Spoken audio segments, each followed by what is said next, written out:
রমজানের প্রস্তুতির জন্য 11টি প্রস্তুতির কথা আমি আপনাদেরকে শোনাতে চাই। 11টি টিপস দিতে চাই, যে টিপসগুলো আমাদেরকে সহায়তা করবে রমজান মাসকে সুন্দরভাবে কাটানোর জন্য। যেই উদ্দেশ্যে আল্লাহ তাআলা রমজান দিয়েছেন, যে উদ্দেশ্যে আল্লাহ তাআলা সিয়াম দিয়েছেন, তাকওয়ার পথে আমরা অগ্রসর হওয়ার জন্য এই 11টি পরামর্শ ইনশাআল্লাহ আমাদের কাজে আসবে। তার ভিতরে প্রথম হলো তওবা এবং ইস্তেগফার করা। কি করা ভাই? তওবা এবং ইস্তেগফার করা। কেউ যদি আল্লাহর কাঠগড়ার আসামি থাকেন, আগে থেকে তার নামে মামলা হয়ে থাকে, আগে থেকে তিনি দাগী আসামি হয়ে থাকেন, তাহলে নতুন করে আল্লাহর পক্ষ থেকে কোন নেক আমলের তৌফিক তার জন্য পাওয়া একটু কঠিন। এজন্য আগের যে অপরাধগুলো আছে, রমজান আসছে সেই জন্য আল্লাহর কাছে সেগুলোর জন্য তওবা ইস্তেগফার করে নতুন করে জীবন গড়ার জন্য সংকল্প করতে হবে। নতুন করে রমজান আসছে, আমাকে নতুন ভাবে ঘুরে দাঁড়াতে হবে, সেজন্য পিছনের সমস্ত খাতা মুছে ফেলতে হবে, পেছনের সমস্ত গুনাহ খাতার জন্য আল্লাহর কাছে মাপ চাইতে হবে, নতুন জীবন গড়তে হবে, জীবনে মোড় ঘোরাতে হবে, তওবা এবং ইস্তেগফার করতে হবে। করবো তো ইনশাআল্লাহ?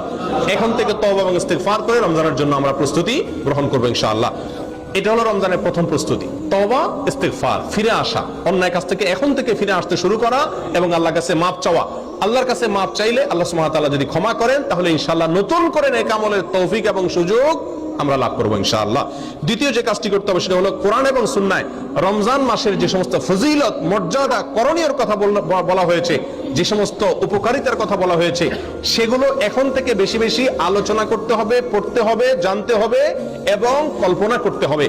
মাথায় বারবার রিমাইন্ড করতে হবে যে রমজান কিন্তু আসছে, জানো হে আমার প্রবৃত্তি, নিজকে নিজে বলতে হবে যে যে রমজান আসছে সেই রমজান আমার জান্নাতে যাওয়ার সুযোগ, সেই রমজান আল্লাহকে সবচেয়ে বেশি সন্তুষ্ট করার সর্বোত্তম উপায়, এই রমজান জান্নাতের বিশেষ গেট দিয়ে প্রবেশের এক সুবর্ণ সুযোগ, এই রমজান আমার পূর্বের সব গুনাহ খাতাকে মাফ করার উপায়, এই রমজান আমার জীবনকে পরিবর্তন করার উপায়, এই রমজান শয়তানের সঙ্গে যে আমার কুস্তাকুস্তি চলে, লড়াই চলে, সে আমাকে অন্যায় করাতে চায়, আমি ভালো থাকতে চাই, সেই লড়াইয়ে আমার জেতার সুযোগ, কারণ আল্লাহ শয়তানকে এই মাসে বেঁধে রাখেন, আমার সুযোগ এই মাসে আমি তাকে হারিয়ে জান্নাতি হওয়ার সুযোগ পেতে পারি।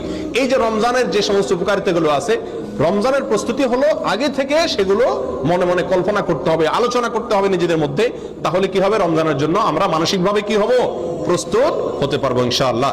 তৃতীয় যে কাজটি করতে হবে সেটি হলো ক্ষমা এবং সওয়াব লাভের জন্য, রমজান মাসে মাগফিরাত লাভের জন্য, অতিরিক্ত সওয়াব আল্লাহ সুবহানাহু ওয়া তাআলার কাছ থেকে সংগ্রহ করার জন্য এখন থেকে মানসিকভাবে দৃঢ় প্রতিজ্ঞা করতে হবে।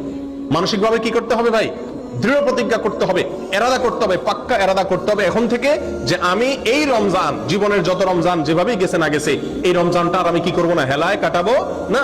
ভাই নবী সাল্লাল্লাহু আলাইহি ওয়াসাল্লামের জীবনে 7 বা 8টি রমজান পেয়েছেন, সাহাবায়ে কেরাম বেশিরভাগ সাহাবীদের জীবনে 2, 4, 5, 6, 7, 8টি রমজান পেয়েছেন। আমরা এক একজন আলহামদুলিল্লাহ জন্মসূত্রে মুসলিম, আমরা আলহামদুলিল্লাহ প্রাপ্তবয়স্ক হওয়া থেকে মৃত্যু পর্যন্ত রমজান পাচ্ছি, 30-40 বার জীবনে রমজান পাচ্ছি। তারা জীবনে 2, 4, 6টি, 7টি, 8টি রমজান পেয়েছেন, প্রাপ্তবয়স্ক হয়েছেন, 40-45 বছরে মুসলমান হয়েছেন, কয়েক বছর পরে মারা গেছেন, শহীদ হয়ে গেছেন, জিহাদের ময়দানে গেছেন, মাত্র কয়েক বছর রমজান পাইছেন। রমজানের রোজা ফরজ হয়েছে যখন, তারপর নবী সাল্লাল্লাহু আলাইহি ওয়াসাল্লাম মাত্র 7-8 বছর বেঁচে ছিলেন। তাহলে অল্প কয়েকটা রমজান পেয়েছেন, কিন্তু সেগুলোকে এত সুন্দর ব্যবহার করেছেন যে তাদের জীবনে তারা সফল হয়ে গেছেন। প্রিয় বন্ধুগণ, আমরা 30-40টা রমজান পাইও সেগুলোকে সফলভাবে কাটাতে পারি না।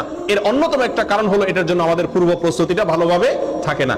অতএব প্রিয় বন্ধুগণ, রমজানের তৃতীয় প্রস্তুতি হলো আল্লাহর পক্ষ থেকে এই মাসের খায়ের, বরকত, ক্ষমা, মাগফিরাত এগুলো পাওয়ার জন্য মানসিকভাবে দৃঢ়ভাবে কি করতে হবে? পাক্কা ইচ্ছা এবং প্রতিজ্ঞা করতে হবে যে না, এই রমজানে আমার টাকা আসুক আর না আসুক, ব্যবসা হোক আর না হোক, অন্য কোনো দিক থেকে লাভ বা ক্ষতি যাই হোক না কেন, আমি প্রতিজ্ঞা করলাম এই রমজানটা আমি ব্যতিক্রম রমজান কাটাবো, এই রমজানে আমি আমার মালিককে খুশি করে ছাড়বো, এই রমজানে আমি আমার জাহান্নামের খাতায় নাম যদি লেখা হয়ে থাকে আল্লাহ না করুক কাটায় ছাড়বো, এই রমজানে আমি জান্নাতীদের খাতায় নাম লেখাই ছাড়বো ইনশাআল্লাহ। এজন্য প্রতিজ্ঞা করতে হবে। 4 নম্বর যে প্রস্তুতিটা নিতে হবে প্রিয় বন্ধুগণ, সেটা হলো এই রমজানের আগে গত বছর বা তার আগের জীবনের কোন রমজানের রোজা যদি কাজা হয়ে থাকে, এই শাবান মাসের শেষ হতে না হতেই সেই রোজাগুলো আগে কি করতে হবে? রাখতে হবে। একটি রমজান আসার আগে আগেই পূর্বের রমজানের রোজা কি করতে হয়? কাজা করে শেষ করতে হয়। যদি থেকে থাকে সেগুলো পূরণ করতে হবে। মা বোনদের থাকার সম্ভাবনা থাকে তাদের শেষ করার জন্য উৎসাহ দিতে হবে। নিজেদের থাকলে কোনো অসুস্থতার কারণে বা কোনো কারণে যদি রমজানের রোজা বাদ যেয়ে থাকে, তাহলে এই রমজানের আগে আগে সেগুলো শেষ করতে হবে। এটা হলো 4 নম্বর প্রস্তুতি। নাম্বার 5, আল্লাহ সুবহানাহু ওয়া তাআলা সাধারণ যে ক্ষমা ঘোষণা করেন রমজান মাসে, ওয়ালিল্লাহি উতাকাউ মিনান নার, আল্লাহ সুবহানাহু ওয়া তাআলা রমজান মাসে বহু লোককে ক্ষমা করে দেন, বহু লোককে আল্লাহ তাআলা কি করেন? ক্ষমা করে দেন, মুক্ত করে দেন জাহান্নাম থেকে। এই যে আল্লাহ সাধারণ ক্ষমা, এটা পাওয়ার জন্য কোন কোন হাদিসে কয়েকটি শর্ত আছে, তার ভিতরে একটি হলো শিরক থেকে মুক্ত হওয়া। কি থেকে মুক্ত হওয়া? শিরক থেকে মুক্ত হওয়া। আরেকটা হলো হিংসা থেকে মুক্ত হওয়া। রমজান আসছে, আল্লাহ তাআলা অটোমেটিক স্বয়ংক্রিয়ভাবে সাধারণ ক্ষমা, গণহারে ক্ষমা করে দিবেন বহু মানুষকে।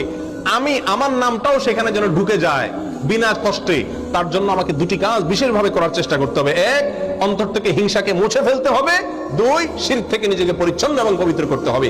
এই দুটো কাজ যদি আপনি করতে পারেন, তাহলে রমজান মাসে সাধারণ ক্ষমা পাওয়ার জন্য আপনি ইনশাআল্লাহ উপযুক্ত হয়ে যাবেন। তাহলে এখন থেকে রমজানের যে 5 নম্বর প্রস্তুতি, সেটা হলো সাধারণ ক্ষমা লাভের জন্য হিংসা এবং শিরক থেকে নিজেকে কি করতে হবে? পবিত্র এবং পরিচ্ছন্ন করে নিতে হবে। প্রিয় বন্ধুগণ, রমজানের 6 নম্বর প্রস্তুতি হলো রমজান এবং সিয়াম, রোজা সম্পর্কিত মাসআলা মাসাইল যেগুলো আছে সেগুলো সব অর্জন করতে হবে।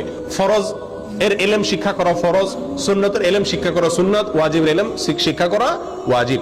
প্রিয় বন্ধুগণ, অতএব রমজান মাসের রোজা কিসে ভাঙে, কিসে দুর্বল হয়, কিসে সেটার মান কমে যায়, কিসে তার মান বাড়ে, কিভাবে করা উচিত কিভাবে করা উচিত নেই সংক্রান্ত জ্ঞান অর্জন করতে হবে। ঠিক না ভাই? ঠিক। এটা আমাদেরকে রমজানের প্রস্তুতির অংশ হিসাবে করতে হবে। 6 নম্বর।